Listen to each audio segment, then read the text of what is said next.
لو انت بتلعب بينج بونج، عمرك سألت نفسك ايه هو مستواك في اللعبة؟ وهل بعد ما تعرف مستواك قد ايه في اللعبة تقدر تزود مهاراتك وتعلي مستواك؟ وهتحتاج وقت قد ايه؟ في الفيديو ده هحاول اعرف مستواي قد ايه في اللعبة وهل هقدر اعلي مستوايا ولا لا. لكن قبل ما نبدأ الفيديو ما تنساش الاشتراك واللايك والشير. لعبة البينج بونج هي من أفضل ألعاب التحدي اللي بتعتمد على المهارة وسرعة الرد والتركيز، وطبعا مش محتاج أشرح قوانين اللعبة لأن تقريبا كلنا عارفين كل حاجة عن اللعبة، وده بسبب شهرتها وانتشارها. رحت لأقرب مكان ليا في ترابيزة بينج بونج علشان أقدر أحدد مستوايا في اللعبة قد إيه. اللعبة زيها زي كل الألعاب، لو قعدت فترة ما بتلعبهاش مستواك هيقل بطريقة ملحوظة، وكل ما الفترة بتزيد كل ما مستواك هيقل أكتر. أول حاجة عملتها بدأت أمشي إيدي باللعبة شوية، طبعا علشان بقالي فترة كبيرة ما لعبتش وتقريبا نسيت كل حاجة عن اللعبة. علشان أقدر أحدد مستواي في اللعبة هلعب كام جيم، ومن خلال اللعب وكذا نقطة هقدر أحدد مستواي. يعني هشوف الأخطاء اللي في اللعب ومستوى اللعب في الإرسال والاستقبال وسرعة الرد وكمان حركة الجسم والوقفة، وفي عوامل كتير تقدر تحدد منها مستواك. وطبعا علشان وقت الفيديو فمش هقدر اتكلم عن كل الحاجات دي في فيديو واحد، فهركز على كذا حاجة وهتكلم عنهم. لما بدأت أول جيم لاحظت إني بخسر نقط على حاجات بسيطة زي قوة الضربة، الاستقبال مش مظبوط في أغلب الكور، الاندفاع في صد الكورة.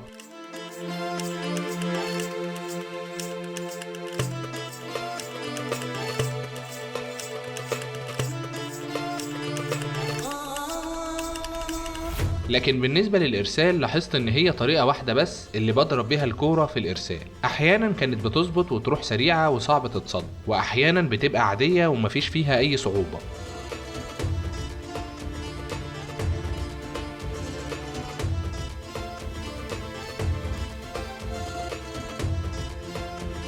لو هتلاحظ انا هنا بتكلم عن السلبيات والحاجات اللي محتاجة تتظبط، وهو ده المطلوب، تشوف بالظبط ايه المشاكل والاخطاء اللي موجودة عندك في اللعب علشان تركز عليهم وتتدرب اكتر على الحاجات دي، ومستواك هيعلى وهتقدر تتميز في اللعبة. وده اللي انا بحاول اعمله في الفيديو ده. بعد ما لاحظت بعض الاخطاء اللي عندي في اللعبة بدأت اتدرب على كل حاجة لوحدها واشوف هل التدريب هيفرق ولا لا، وكمان انا محتاج وقت قد ايه من التدريب علشان اقدر اعالج الاخطاء دي.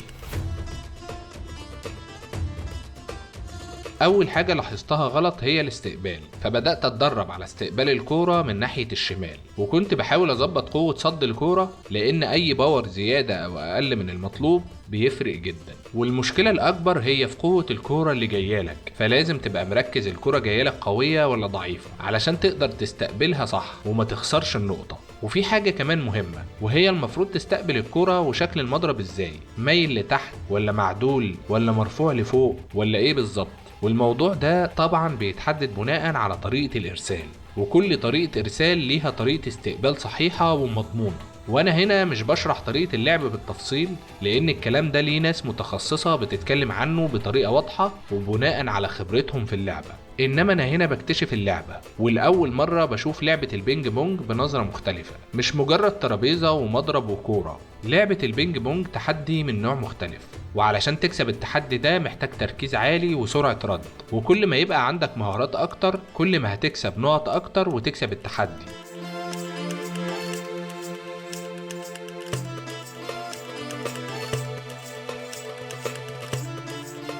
بعد كده بدأت أتدرب على الاستقبال من ناحية اليمين، واتضح إن أنا عندي مشكلة كبيرة في استقبال الكورة من ناحية اليمين، وده بسبب التعود على طريقة واحدة، لأن لاحظت وأنا بلعب إني بتحرك بجسمي كله ناحية اليمين وأصد الكورة، مع إن المفروض أقلب المضرب واستقبل الكورة وأنا في نص الترابيزة عادي. وطبعا الموضوع ده محتاج تدريب كتير ومع الوقت هيتظبط.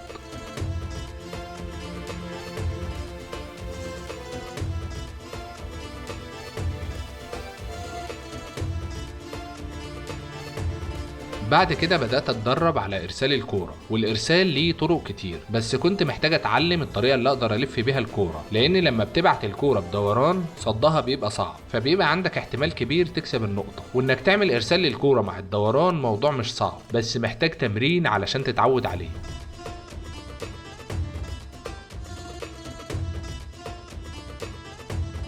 بعد كل الاخطاء اللي عرفتها والحاجات اللي محتاج اتدرب عليها، كان لازم اقيم لعبي كام من 100. وطبعا من غير مجاملة لان كل شيء واضح، كان تقييمي لنفسي في اللعب 35 من 100. وقبل ما نتخطى الجزء ده، لاي حد بيتفرج على الفيديو، طالما وصلت لحد هنا اكتب تقييمك للعبي كام من 100، وده مهم جدا علشان لسه هتدرب على كل الحاجات اللي قلت عليها علشان اقدر اطور من مستواي. ومع كل فيديو هعمله عن التدريب هشرح فيه الطريقة الصح اللي تتدرب بيها، وطبعا ده بعد ما اجرب واشوف الطريقة الصح والافضل واللي هتفرق معايا وتعلي مستواي. وطبعا ده لو انتم مهتمين بلعبة البينج بونج وحابين ان انا استمر في عمل فيديوهات ليها. الخط ده ما ينفعش تعديه وانت بتلعب السيرف، يعني وانت بتلعب السيرف عشان تبقى فاهم البدايه. خليك زي بس لازم تبقى بره الخط تلعب كده. طيب محتاج وقت قد ايه علشان تتدرب وتعلي مستواك؟ صراحة الموضوع ده ملوش قاعدة وبيفرق من شخص للتاني، وممكن واحد يتعلم حاجة وتثبت في دماغه ويعملها كويس جدا في وقت قصير، وممكن نفس الحاجة واحد تاني ياخد وقت طويل لحد ما يتقنها ويبقى كويس فيها. اللي عايز اقوله هنا انك طالما حابب اللعبة وعايز تبقى مميز فيها، اتدرب وخد وقتك في التدريب، وما يبقاش كل لما تشوف ترابيزة بينج تلعب وبس. التدريب غير اللعب تماما. وطبعا لعبت كام جيم بعد ما اتدربت شوية وبدأت الاحظ تحسن لبعض الاخطاء، لكن طبعا محتاج اتدرب اكتر علشان اعالج الاخطاء دي، وبعدها ابدأ اتعلم حاجات جديدة في اللعبة، لان لعبة البينج بونج لعبة مليانة طرق وافكار لعب كتير جدا وفيها مهارة وابداع.